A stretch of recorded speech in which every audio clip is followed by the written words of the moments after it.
கோவை மாநகர் மாவட்ட இளைஞரணி சார்பில் முத்தமிழ் அறிஞர் கலைஞர் அவர்களின் 102வது பிறந்தநாள் விழா மற்றும் திராவிட மாடல் அரசின் 4ஆம் ஆண்டு சாதனை விளக்க பொதுக்கூட்டம் 1020 நபர்களுக்கு நலத்திட்ட உதவிகள் வழங்கும் விழா கோட்டைமேட்டில் நடைபெற்றது. மாநகர் மாவட்ட இளைஞரணி துணை அமைப்பாளர் CMS மசூது ஏற்பாட்டில் அமைப்பாளர் தனபால் தலைமையில் மாவட்ட துணை அமைப்பாளர் கோவை அருண் வரவேற்புரையாற்ற மாவட்ட துணை செயலாளர் கோட்டை அப்பாஸ், இளைஞரணி துணை அமைப்பாளர்கள் திருமலை ராஜா, துரை பிரவீன்குமார், மணிகண்டன், கோட்டை பகுதி பொறுப்பாளர் பதுருதீன், வட்டக்கழக செயலாளர் அப்பாஸ் ஆகியோர் முன்னிலை வகித்தனர்.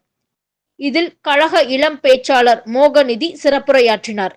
தொடர்ந்து இந்த பொதுக்கூட்டத்தில் மாநில மாணவரணி செயலாளர் வழக்கறிஞர் ராஜீவ் காந்தி, கோவை மாநகர் மாவட்ட செயலாளர் நா. கார்த்திக் ஆகியோர் சிறப்புரையாற்றினர்.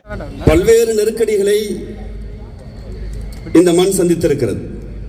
இன்னைக்கும் எண்ணிலடங்காத இளைஞர்கள் முகம் நிறை தாடியும் தொப்பியும் வைத்திருந்தால் பார்க்கிற பார்வை நீ கோட்டைக்காரனா, அதில் ஏளன பார்வை உண்டு, சிறப்பு பார்வை உண்டு. அதை எப்போதும் மறுக்க முடியாது. வரலாற்று இதிகாசத்தில் கோட்டை என்கிற ஊர் நம்முடைய மாவீரன் நம் பாட்டன் திப்பு சுல்தான் பாலக்காடு கோட்டையை கட்டி முடித்து விட்டு அதன் நீட்சியாய் கோவைக்கு ஒரு கோட்டையை கட்டி வருகிறார். அந்த மாவீரன் திப்பு சுல்தானும் நம் மாமன்னர் ஹைதர் அலியும் கோவை என்கிற ஊரை அழகுற செதுக்கினர். வரி விதிப்பு மற்றும் நிதிக்குழு தலைவர் VP முபசீரா இந்நிகழ்வில் கலந்து கொண்டு உரையாற்றினார். நம் தலைவர் கலைஞரை பத்தி சொல்லணும்னா இந்த ஒரு நாள் பத்தாது. அவரோட சாதனைகளும் சரி, அவர்கள் திட்டங்களும் சரி, அவர்கள் வரலாறும் சரி, எனக்கு தெரிந்த முறையில உங்ககிட்ட ஒரு கவிதை வடிவத்துல சொல்லணும்னு ஆசைப்படுறேன். நேரம் காலம் கருதி ஒரு சின்ன கவிதை வடிவத்துல சொல்லணும்னு ஆசைப்படுறேன். தஞ்சாவூர் ஜில்லாவில் ஒரு புள்ள பிறந்துச்சு. தஞ்சாவூர் ஜில்லாவில் ஒரு புள்ள பிறந்துச்சு. அது தமிழ்நாட்டு விடியல் அதுக்குள்ள இருந்துச்சு.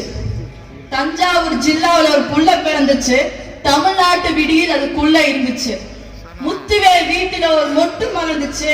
அந்த சத்தம் கேட்டதும் சனாதனம் நாட்டை விட்டு கிளம்பிச்சு. முத்துவேல் வீட்டுல ஒரு மொட்டு மலர்ந்துச்சு. அந்த சத்தம் கேட்டதும் சனாதன நாட்டை விட்டு கிளம்பிச்சு. திருவாரூர் வீதியில ஒரு தேர் நடந்துச்சு. அட திராவிட பூமியே திக்கு முக்காடு துள்ளி குதிச்சுது. திருவாரூர் வீதியில ஒரு தேர் நடந்துச்சு. அத திராவிட பூமியே திக்கு முக்காடு துள்ளி குதிச்சுச்சு.